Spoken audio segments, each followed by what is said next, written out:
Hey, good evening, everybody. This is Kevin Steinhauser at Fiveable, and tonight we're going to wrap up our February and leaking into March month-long synthesis unit. So tonight's live session should not be super long. Please let me know any questions that you do have. Okay, so with that said, let's jump into synthesis. I'll throw my slides up. And again, I highly encourage any questions before we're out of here. Please let me know what you have wrapping up synthesis.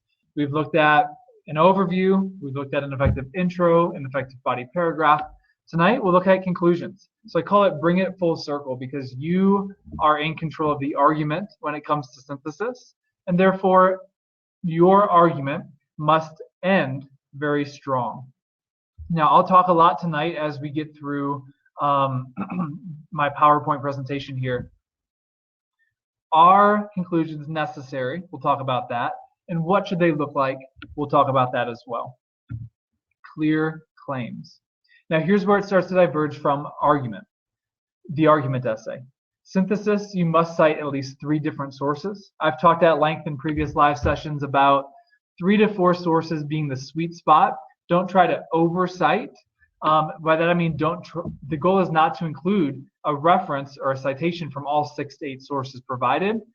Just work on the sources that you have the most to say about and that you can actually fit best with your own argument. This is a very good question, and the highest level writers are really successful with the 5th expectation here. You can connect your own background knowledge to a source or to your own idea. Just be careful.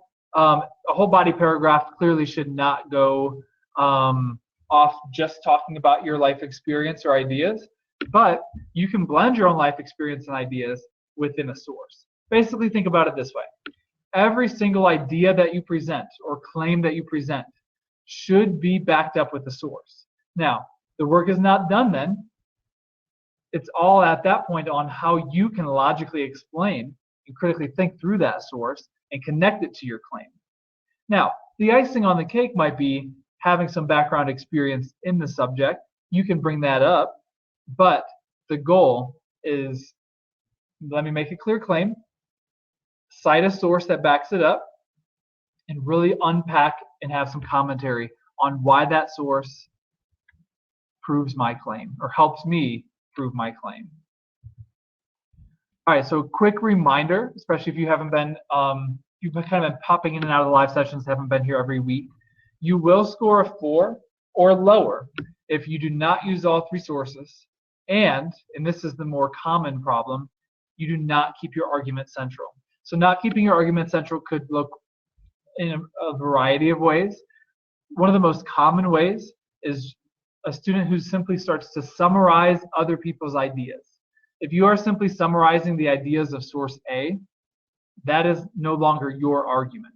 If you are merely summarizing someone else's ideas, you are not at the forefront of the argument. So you must be the writer. You must be, therefore, the thinker. We've talked about that a lot at length.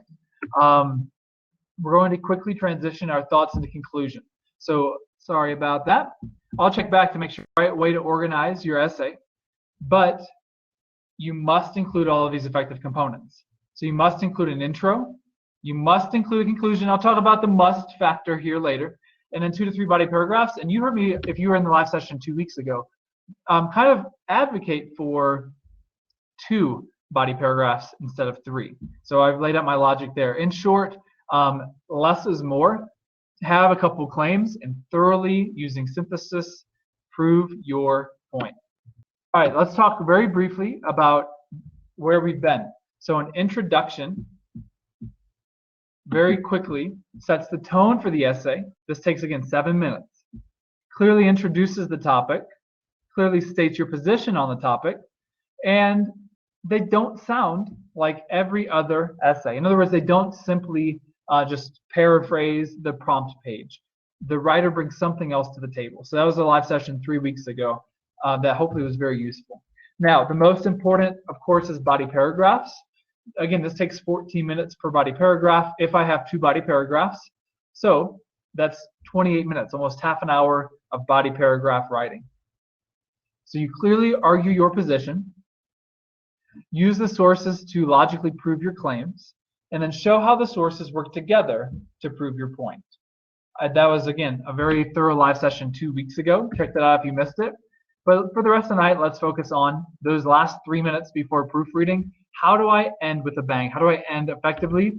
How do I end by ascending my score?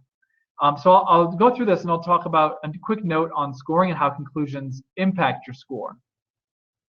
So conclusions provide a sense of closure to your essay. They allow you to intentionally end how you want to end. You want to leave your reader with the last word on the subject. And then lastly, the conclusion quickly allows you to emphasize the most important pieces of your argument. So you're going to rehash your claims, and I'll go through that tonight. So conclusions, are they important or are they not? That's kind of a big common question. Well, I'll tell you right now how conclusions impact your score. College Board trains us as readers to reward the student for what he or she does well. So we are told, don't punish a student if they don't have a conclusion. So if you're kind of in that deficit mindset, in other words, what I'm saying is if you're fighting for a 3, so you're like comparing yourself to a 6, this isn't the most important live session for you. I think it's still valuable to kind of see what's the end goal, but it's true, the body paragraphs are going to be where you really earn that 6. So I'm talking really, conclusions help to maintain or secure 7s, 8s, or 9s.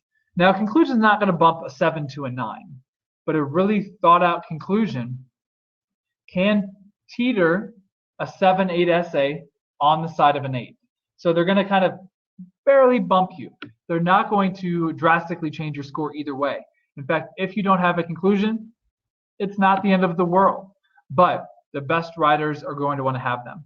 If you look at the AP rubric for all 3 styles of essays, they mention language such as has an organized essay, while conclusions are a signal that the essay is organized. They're going to have language such as a sense of closure or completion. Conclusion paragraphs clearly provide that. So this is very important. If you do write conclusions, but the worst conclusions, just rewrite the thesis. And this does happen because maybe that's how students were originally taught. Maybe even going back to middle school. So a lot of times students are taught a certain thing and they latch onto it and they don't let it evolve and grow as they evolve and grow as a writer. We see this with transitions as well. We see really beautiful body paragraphs written at the college level that are still introduced with first comma, second comma, or to begin comma. So we have kind of elementary pieces of writing. We want to make sure they evolve as we evolve as writers. So with conclusion in mind, don't just have like a thesis or don't just rephrase your introduction. We're going to do different things. So I'm going to show you that tonight. I'm going to do a quick check a couple of times tonight to make sure we are still good. All right, so let's talk about to conclude or not to conclude. So again, this is debated. I've met many teachers who say, I don't teach my students to conclude. I always do, but I always frame it this way like I did with you tonight. Don't take more than 3 minutes with your conclusion. So it's important, but don't overemphasize the conclusion.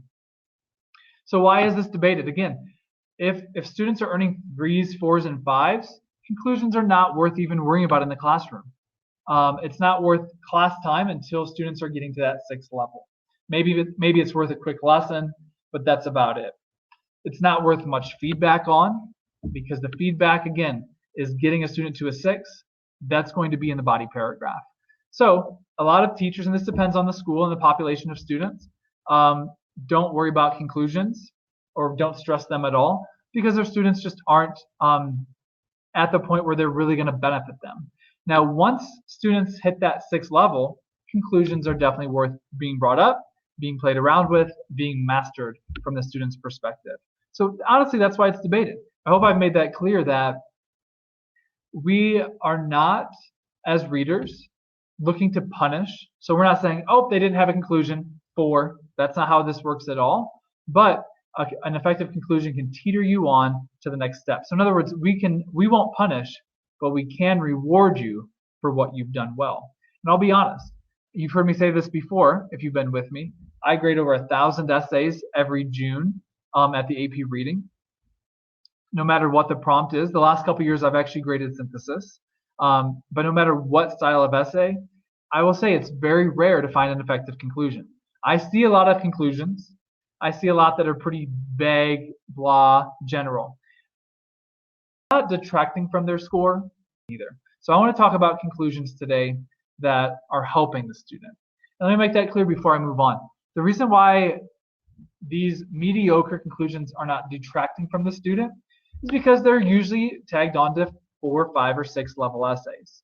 I very rarely would see a mediocre conclusion on a 7, 8, or 9 essay. I've also, with that said, never seen a mediocre conclusion, or I've never seen a 7, 8, 9 without a conclusion. So 7s, 8s, and 9s are almost every time writing effective conclusions. So that's what we're going to focus on tonight. All right, for synthesis specifically, this is a very common conclusion question. Should I cite or not cite a source in my conclusion? And here's what I'd say. Again, I've read many, many essays. I've read many, many 7s, 8s, and 9s. I've seen pretty much everything in the book. You can absolutely cite and get a 9 in your conclusion I'm talking about.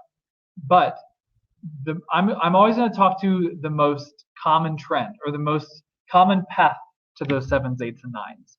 So you can cite in a conclusion, but I don't recommend it. In fact, most paragraphs that I have seen that have a citation are not scoring in that 7 or higher range. In fact, most of the time, if I see a conclusion that cites a source, the trend is their 4s or lower. So let's talk about benefits of why I don't recommend citing. So number 1, your argument remains central. And then number 2, you leave your reader with your final thought, not someone else's. I've seen it pulled off well, but it is extremely hard and extremely rare to pull off an effective conclusion that ends with someone else's words. Why would you, and again, I've seen it done well, but think about it. Why would you want to end your essay quoting source B? And I'm saying like that should not be the last sentence of your conclusion. Likewise, I don't recommend having source B in there at all because your intro and your conclusion should sound very authentically like like an argumentative essay. The body paragraphs are where you really go all in on synthesis. And again, this is not the rule. This is the trend that I've identified. So I hope that makes sense. But again, please ask questions at any point if you have any. Going on from that, I've seen a lot of students end with a citation and it just devolves into someone else's summary, and that actually detracts from their score. So I guess that's here. A weak conclusion than no conclusion at all. Because think about it. We're not going to punish you for not having a conclusion, but we have to grade holistically. Therefore, we're going to grade every paragraph. This is what an AP reader is thinking. Okay, this is in like the 4 or 5 range after the intro, because it's kind of doing some things, but it's not super clear. Now the body paragraph, is this raising the score or is this lowering the score, and by how much? And then by the end, we're targeted, okay, this is a 6 paper and this is why. But if I'm at a 5 and then the conclusion's actually weak, like weaker than the 5 level, it's going to bring me down to a 4. So every paragraph matters. AP readers read every word of your essays. We're evaluating you on every word that you write. So don't misunderstand me. I just said a weak conclusion is worse than no conclusion at all. I think you can write an effective conclusion. So that's what we're going to focus on tonight. All right, if you do cite, and again, my recommendation is not to cite, but I've seen it done plenty of times effectively. Quickly mention a source that you've already unpacked in a body paragraph. For example, I might have talked about source B at length and really put my own ideas on the page, and it just fits into my conclusion last thought. Don't bring up a new source. Here's my reason for that, and I've seen it done, and I've rarely seen this done effectively, bringing up a new source at the end. You want to be in control of every source. So you don't want to end with someone else's thoughts and ideas and words. You don't want to throw a source on the page and let it do the work for you. So if you've already done the work for source B, you can remind your reader, hey, we've already been thinking about source B, you as my reader, I as the writer. Let's just bring it back up one last time before I close. Again, never close with the last sentence, or I should say, be very cautious against closing with the last sentence citing a source. It rarely works well. And I actually caution against this at all. But it might be worth playing around, seeing what your teacher's feedback is for you. Is this still working? The biggest caution here is your argument still at the forefront here? All right, so here is what a conclusion should be in a nutshell. 4 to 6 sentences. That's it. Nothing too long, nothing too fancy here. You're going to briefly re-emphasize your thesis statement in light of your concrete evidence. I'm going to show you a model conclusion tonight. I'm going to do a quick check back on our technology. Sorry, I'm doing this tonight consistently. All right, looks like we're still good to go. No questions have popped up, so I'm going to keep on going. Please let me know if there are questions as we get into the actual conclusion writing here. All right, so the topic, same as all February long. Examine the factors a group or agency should consider in memorializing an event or person and in creating a monument.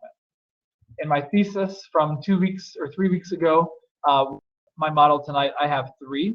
So I would have one on cost, I would have one on location, but then I clearly have identified the most important factor is societal perception. So I've just split this up. I didn't give step-by-step instructions or components like I often do for body paragraphs or intros, because really this is all it is. Briefly re-emphasize your thesis in light of your concrete evidence. But I split it up just so we can discuss the 3 different slides one at a time here, and then we'll look at it all together.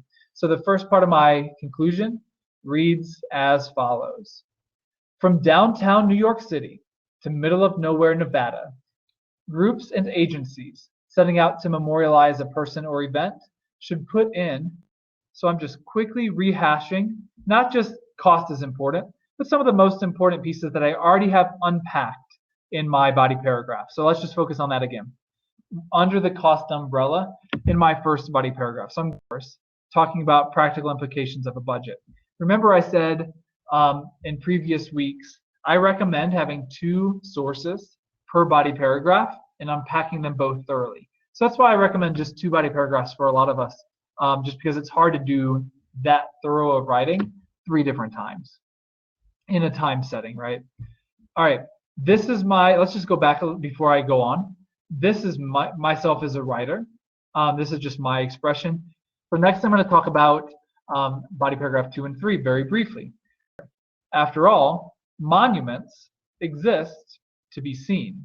So implicit here is that in my second body paragraph, I unpacked why location is important, and I really did that through foot or vehicle traffic, that lens. So location might have other components such as environmental factors, but for the sake of my essay, I simply talked about this. So I would have 2 different sources that went into this factor.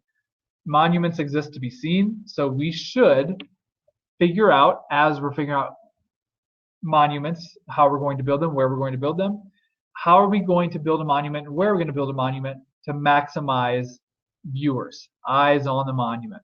And then lastly is societal perception. Let's go into as the writer, my argument is very clear and central through the end of the essay. By taking sources away, that is very clearly my argument. So that's, again, a very big benefit of taking the sources away. I strongly recommend not having sources in your intro, not having sources in your conclusion, so it is very clear throughout that this is your argument. All right, 3, by not citing a source, I'm in full control. Kind of what these 2 go hand in hand. And then lastly, a final strong thought concludes the entire essay. Again, nothing too fancy here. Literally, when planning a monument, the corresponding memorial will be built to last if we carefully consider these factors. That's not like a God spoke to me statement, right? That is just a clear final word, but it's my final word. I am the one in charge, not randomly source F. All right, let's just look at it all together, how it looks. I believe this is just 5 sentences, nothing too fancy here, and that's the point. Now, it can't be super fancy because I only have 3 minutes to do this. That is a lot of words to get on the page in 3 minutes. I am not doing much thinking right now. All I'm thinking about is, okay, I've already got my topic sentences. I've already talked about them at length. How am I going to just word them in a way that's not repetitive? The organization's already been thought out for me. I'm following my body paragraphs. And then finally, what's the last word that I do want to end with? That is all the thinking I have. So the higher level writers think on their feet as they write and are just natural at articulating very clearly as they write. And I don't mean that as like an us versus them scenario. What I mean is that students who get 7s, 8s, and 9s in May are a little bit ahead of 6s and 5s, right? And they're a little bit ahead of 3s and 4s. All that means is that on the sliding scale of English skills, they're a little bit ahead. What I'm getting at here is this. It is a skill that you practice since long before you took AP Lang and Comm. All right, so in blue, I've just emphasized the majority of my essay, or my conclusion is just rehashing my main idea. And this is a very mediocre body paragraph, conclusion paragraph. If all you do is say location is important and cost is important and yada, yada, yada, yada, yada, right? So I'm dedicated a sentence to each. I'm not introducing new info here. Keep your argument central and then end with a strong final thought. Stress out about this, guys. If you can't think of something on your feet, you have a beautiful essay, just end on, here, let me go back to this one. The blue stem, the emphasizing your main ideas. I would say give this a shot. Don't try to be super impressive. You don't have time unless you've already thought of something as you're writing.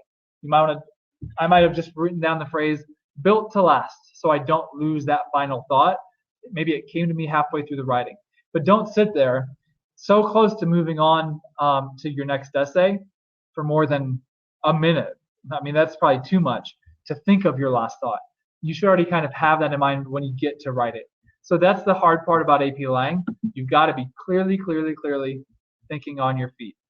All right, sorry for all of the technical difficulties tonight. It's not clear on my end if the audio is going in and out or not. So the slides are uploaded, so you can have access to those on Fiveable. In the meantime, if there are questions, if there are follow-ups, if they're because of the slide going in and out tonight or just in general, as always, reach out. We're going to end it here for tonight.